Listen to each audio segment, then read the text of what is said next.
Message మాత్రమే చేశాను. Congratulations అని మెసేజ్ మాత్రమే చేశాను.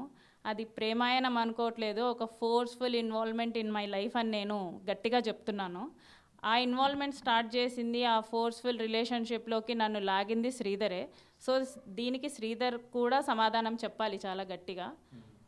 25 క్రోర్స్ అనేటువంటి ఎపిసోడ్లో మీరు ఇప్పటికే క్లారిటీ ఇచ్చారు, అది నా వాయిస్ కాదని మీరు చాలా సందర్భాల్లో చెప్పడం జరిగింది. కానీ ఆ 25 క్రోర్స్ డిమాండ్ చేస్తుంది, దాంతోపాటు ఆ 25 కోట్లు ఇస్తే శ్రీధర్ అనేటువంటిని వ్యక్తిని వదిలేస్తుంది, కేసు పెట్టుదు అనే చర్చ కూడా జరుగుతుంది. ఈ 25 కోట్లకు సంబంధించి ఏం చెప్పాలనుకుంటున్నారు? 25 కోట్లు కాదు కదా, నాకు అతను ఎంత ఇచ్చినా కూడా నాకు మనీ అవసరం లేదు.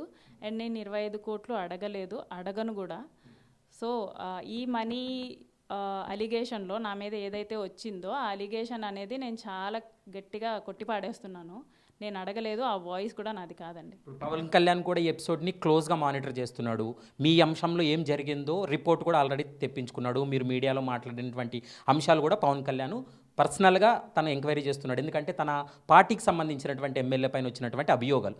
ఇప్పుడు మీరు జనసేన పార్టీ చీఫ్గా ఉన్నటువంటి పవన్ కళ్యాణ్కు, డిప్యూటీ సీఎంకి ఏం చెప్పాలనుకుంటున్నారు? ఎందుకంటే ఒకవేళ త్రిసభ్య కమిటీ రిపోర్ట్లో అతని పైన ఒకవేళ వేటు వేసినా లేదా పార్టీ నుండి సస్పెండ్ చేస్తే మీరు దాంతో సాటిస్ఫై అయ్యేటువంటి అవకాశం ఉంటుందా?